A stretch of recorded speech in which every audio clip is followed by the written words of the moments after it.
오늘 우리에게 주신 하나님의 말씀은 다니엘서 5장 25절에서 31절의 말씀입니다. 구약성서 1242면입니다. 봉독하겠습니다. 기록된 글자는 이것이니 곧 메네 데겔 우바르심이라. 그 글을 해석하건대 메네는 하나님이 이미 왕의 나라의 시대를 세워서 그것을 끝나게 하셨다 함이요, 데겔은 왕을 저울에 달아보니 부족함이 보였다 함이요, 베레스는 왕의 나라가 나뉘어서 메대와 바사 사람에게 준 바 되었다 함이니이다 하니, 이에 벨사살이 명하여 그들이 다니엘에게 자주색 옷을 입히게 하며 금사슬을 그의 목에 걸어주고 그를 위하여 조서를 내려 나라의 셋째 통치자로 삼으니라. 그날 밤에 갈대아 왕 벨사살이 죽임을 당하였고 메대 사람 다리오가 나라를 얻었는데 그때 다리오는 62세였더라. 아멘.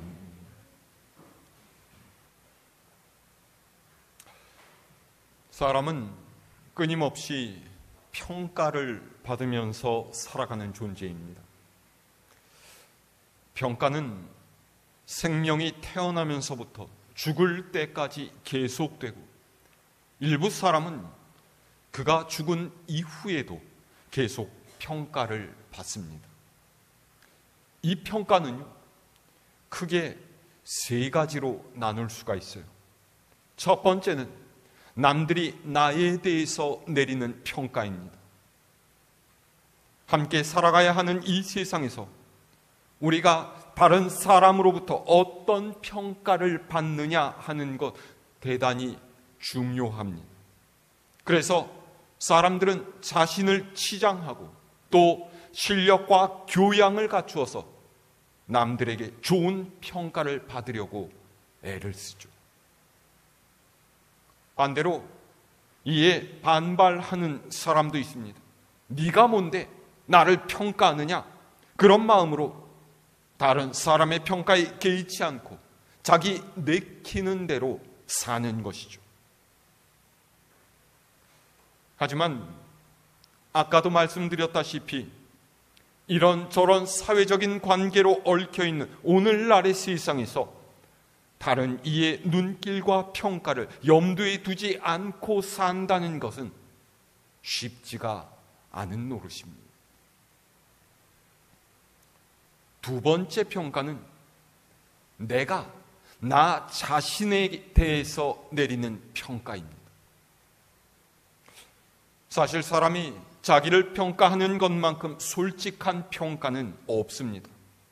남의 눈은 어떻게 피하고 무시할 수 있을지 몰라도 자기 자신만큼은 속일 수가 없기 때문이죠.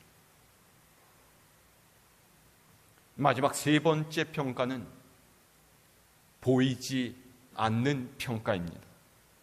이 평가는 내가 귀로 들을 수 있는 평가도 아니고 눈으로 볼 수 있는 평가 또한 아닙니다.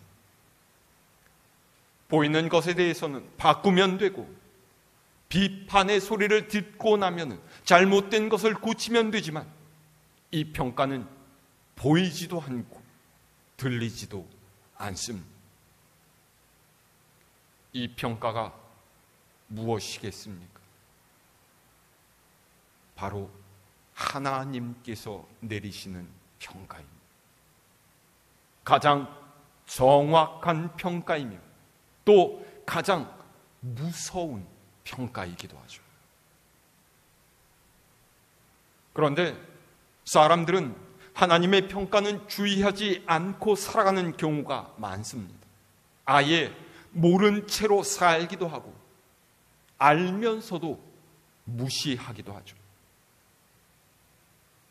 그러나 하나님이 어떤 분이신지를 알고 믿는 이들은 이 세 번째 평가를 가장 중요하게 여기고 의식해야 합니다. 왜냐하면 하나님의 이 평가는 세상 마지막 때에 우리가 영원히 머물게 될 곳이 어딘지를 정하는 평가이기 때문입니다. 오늘 우리가 읽은 성경의 말씀은 왕궁의 잔치자리에서 일어난 일의 한 부분입니다. 대제국 바벨론의 통치자 벨사살 왕이 자신의 궁전에서 잔치를 베풀었습니다. 무려 1,000명의 고관 대작이 참여한 성대한 잔치였죠. 그 잔치에서 벨사살 왕은 자신의 할아버지였던 느부갓네살 왕이 예루살렘을 침략해서 빼앗아왔던 성전의 물건들, 즉 예배에 쓰는 성스러운 그릇과 잔들을 가져와서 술잔으로 사용하고 흥청망청 취해서 자기들이 섬기는 금과 은, 구리와 쇠, 나무와 돌로 된 우상들을 찬양했습니다. 그들의 손으로 유다를 멸망시켰고 성전을 불태웠으니 자기들이 섬기는 신이 망해버린 이스라엘의 신보다 훨씬 더 위대하다라고 생각했기 때문일 거예요. 그런데 갑자기 그때 경악할 일이 벌어지죠. 사람의 손가락들이 빈 허공 중에 나타나더니 왕궁의 벽에다가 글자를 쓰기 시작한 것입니다. 잔치자리에 있던 모든 사람이 혼비백산 놀랐고 벨사살 왕 또한 아무런 말도 못한 채 돌처럼 굳어져서 이를 바라보기만 했습니다. 왕궁 벽에 쓰인 글자가 뭐라고 했습니까? 오늘 25절 이렇게 되어 있어요. 기록된 글자는 이것이니 곧 메네 데겔 우바르시니라. 메네 데겔 우바르신, 쓰인 것만 보고서는 무슨 의미인지 전혀 알 수가 없는 글이었죠.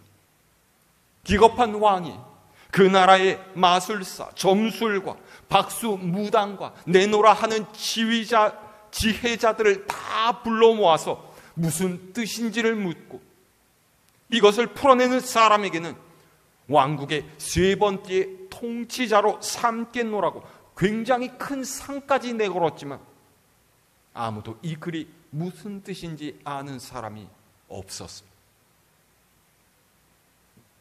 그리고 이때 소식을 듣고 달려온 왕비가 왕에게 조언을 했어요. 왕이시여, 이 나라에 거룩한 신들의 영이 있는 사람이 있습니다. 왕의 아버지 때 있던 사람으로 명철과 총명과 지혜가 가히 신의 그것과 같은 사람이니 그를 부르시면 이 글을 능히 풀어낼 수 있을 것입니다. 그래서 등장한 사람 누구입니까? 바로 다니엘이에요. 다니엘은 왕에게 벽에 쓰인 글자의 뜻을 풀어줍니다. 메네 데겔 우바르신, 무슨 뜻입니까? 자, 오늘 26절 말씀 함께 읽어볼까요?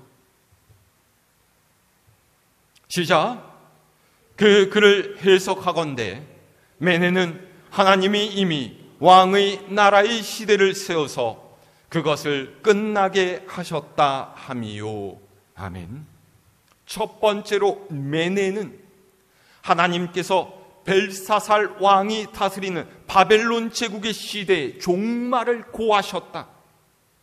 하나님께서 세고 계시던 카운트가 끝났다. 이런 말입니다. 이것은 다니엘서 2장에서 느부갓네살 왕이 꾸었던 꿈의 실현이, 느부갓네살 왕이 무슨 꿈을 꾸었습니까? 그는 꿈에서 한 거대한 신상을 보았어요. 그 머리는 금이었고 은으로 된 가슴과 두 팔이 있었고 배와 넓적다리는 노시고 종아리는 쇠이고 발은 쇠와 흙이 섞인 그런 모습이었죠. 그런데 어디선가 다듬지 않은 한 돌이 나와서 신상의 발을 쳐서 부서뜨리고 폭삭 가루로 만든 거예요. 다니엘은 이 꿈을 언젠가 대제국 바벨론의 시대가 끝나고 그 다음 나라로 세상의 권력이 넘어가게 된다라는 의미라고 해석을 했습니다. 강력하고 영원한 세계 제국을 꿈꾸던 느부갓네살 왕으로서는 받아들이고 싶지 않았겠지만 하나님께서 인간의 역사와 시대를 주관하신다라는 선언이었죠.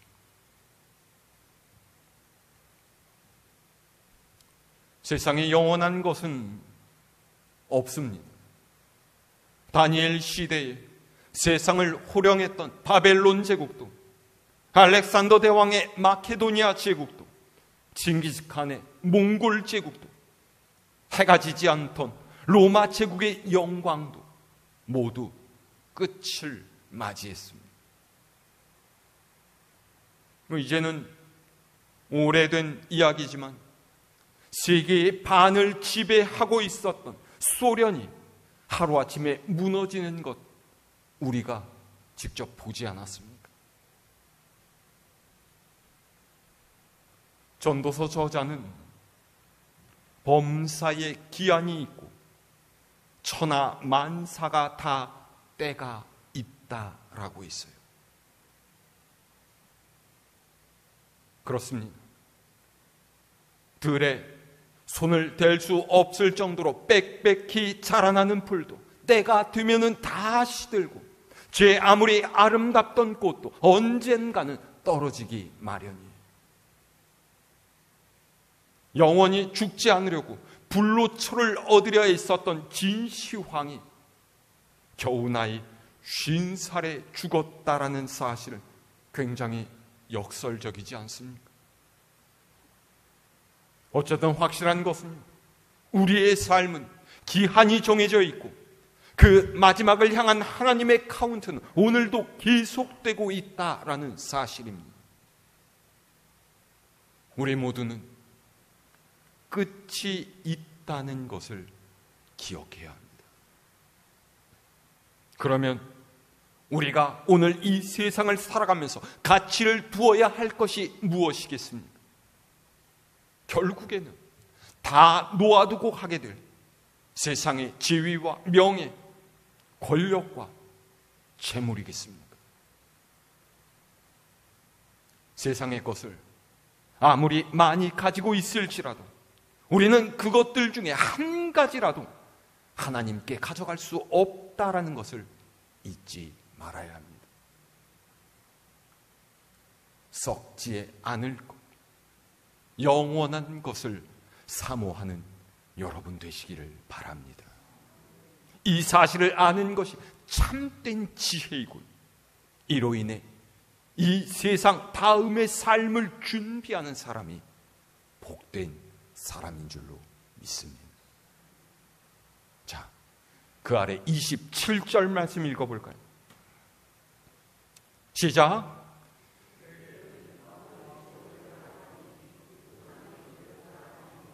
아멘.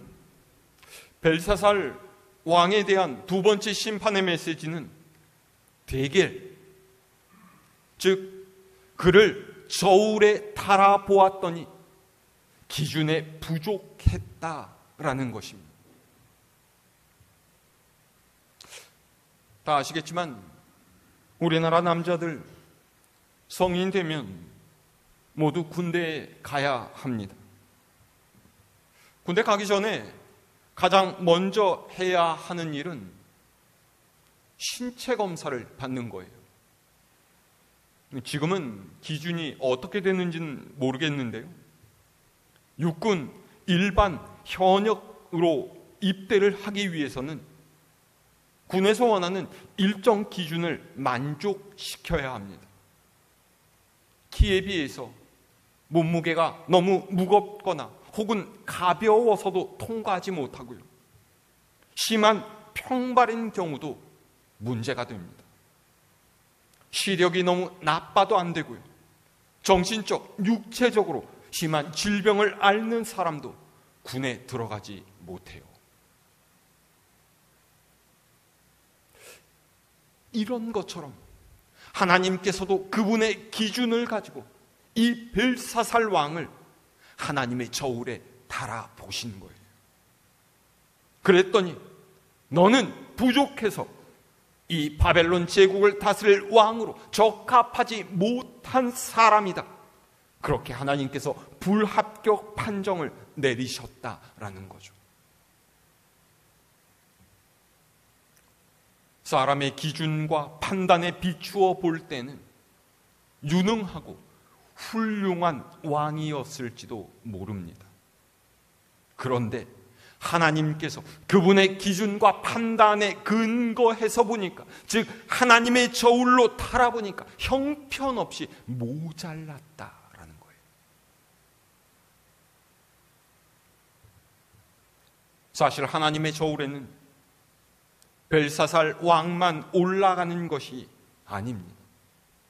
오늘 우리 또한 어디에서 무엇을 하든지 늘 하나님의 저울에 올라가 있다라는 것을 알아야 합니다.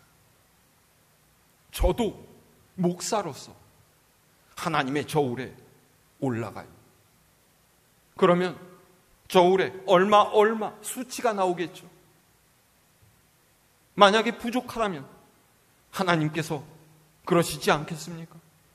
네가 나의 일을 하기에는 비전과 사명이 형편없이 모자라고, 교인들을 위해서 헌신하고 사랑하는 마음이 너무나 작구나, 기도와 묵상에 전념하는 시간이 기준에 못 미치는구나, 이런 결과가 나오면 어떻게 되겠습니까? 그것뿐만이 아닙니다. 저는 한 가정의 가장으로서, 또 한 여자의 남편으로서도 하나님의 저울에 올라가요. 거기서 무엇이 얼마나 모자라는지 또 보게 될 것입니다. 여러분 또한 이 하나님의 저울에 올라가야 합니다. 아버지로서, 어머니로서, 자녀로서, 학생으로서, 직장인으로서, 한 사회의 시민으로, 한 나라의 국민으로, 또 한 인간 존재로, 또 한 사람의 그리스도인으로서도 올라가야 하죠. 여러분, 어느 정도 점수를 받게 되실 것 같으십니까? 100점입니까? 못해도 80점 정도 되겠습니까? 아니면 난 낙제점일 것 같은데, 야, 이거 큰일이로구나, 이런 생각 드십니까?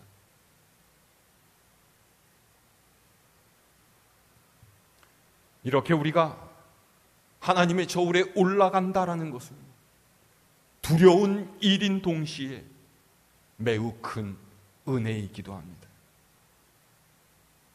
여러분, 종종 체중계에 올라가서 몸무게 재복은 하십니까? 그러세요? 제가 저희 사모랑 같이 살면서 알게 된 건데요, 보통 여자분들은 체중계에 잘 안 올라가려고 하시는 것 같더라고요. 왜요? 살이 쪘다라는 슬프고 비정한 현실을 받아들이고 싶지 않으니까. 맞습니까? 아니에요? 여러분, 혹시 지난 일주일 사이에 몸무게 재보신 분 있으십니까? 없으시죠?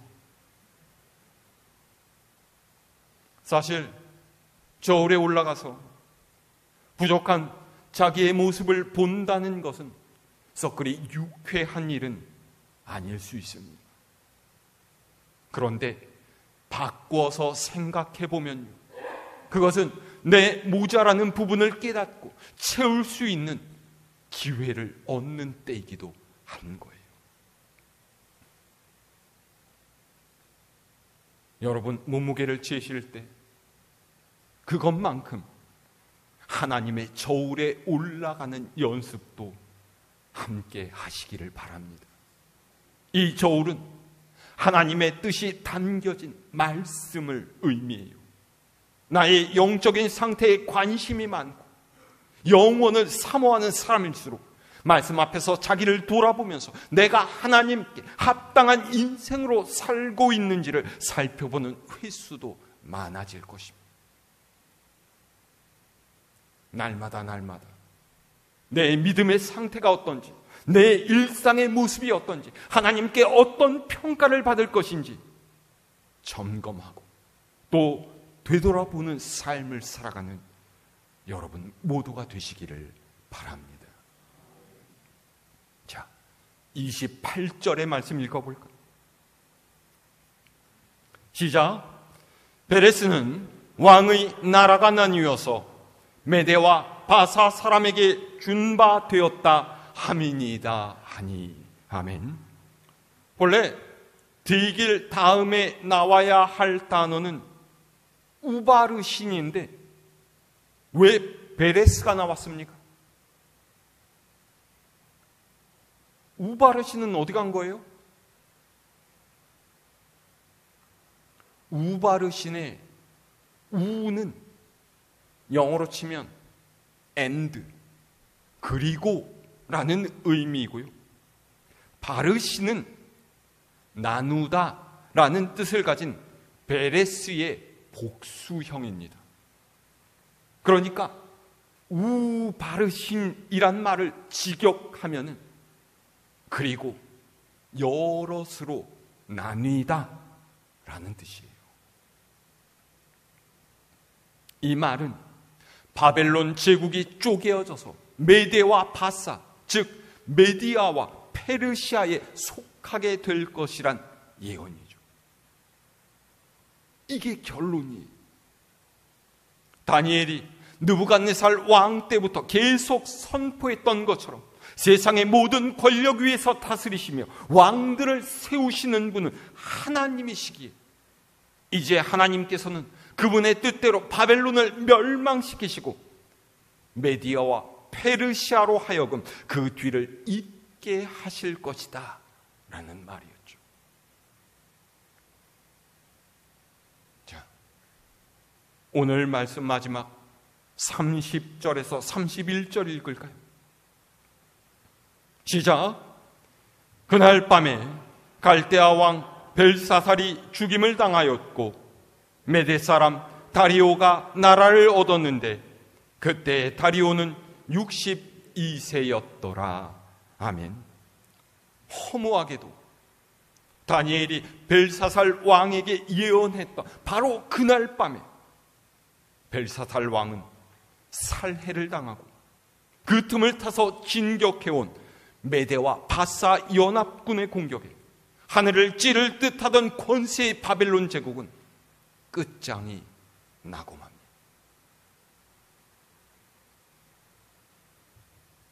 얼마나 허망한 최후입니까?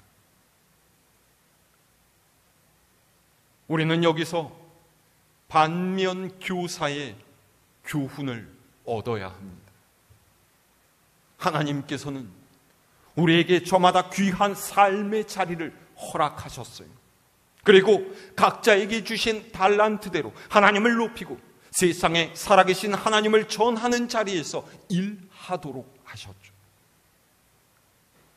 그런데 우리가 하나님께서 주신 사명대로 살지 못하면 우리가 하나님의 저울에 달려서 부족한 인생이라고 평가된다라면 하나님께서는 우리를 징계하시고 그것을 다른 사람에게로 넘기시고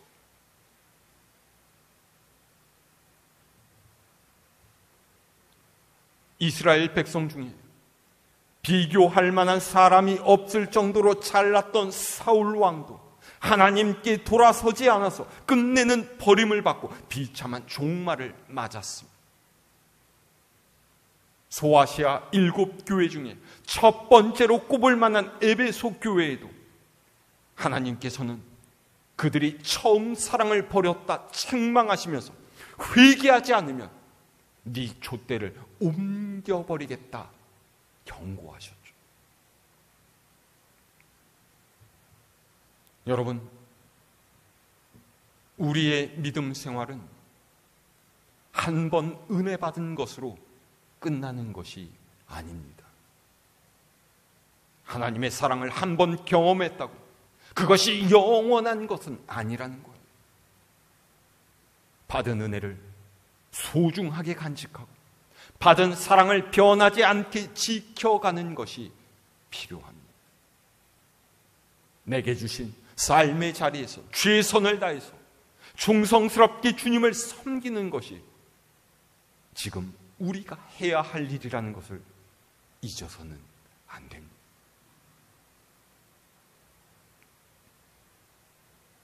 벨사살 왕에게 보여주셨던 하나님의 손가락은 지금도 움직이고 있습니다. 우리가 보지 못하고 있을 뿐이지 우리를 향하신 하나님의 손가락 여전히 계속 움직이고 계세요. 이 말은 하나님께서 그분의 저울에 우리를 계속해서 달아보고 계신다라는 뜻입니다. 오늘 말씀을 마음에 새긴 믿음의 눈으로 하나님의 경고의 손가락을 볼 수 있는 여러분이 되시기를 바랍니다. 두렵고 떨리는 마음으로 하나님 앞으로 나아가서 충성스러운 종으로 칭찬받는 삶을 살아가는 여러분이 되시기를 바랍니다. 벌써 한 해의 반이 훌쩍 지나가고 있습니다. 우리에게 허락하신 삶 가운데에서 하나님께서 베푸신 은혜에 감사하고 기뻐하며 더욱 성숙한 믿음의 삶을 살아가겠노라 다짐하는 갈보리 교회 모든 식구들 위해 우리 하나님의 은혜와 축복이 함께 하시기를 주님의 이름으로 축원합니다.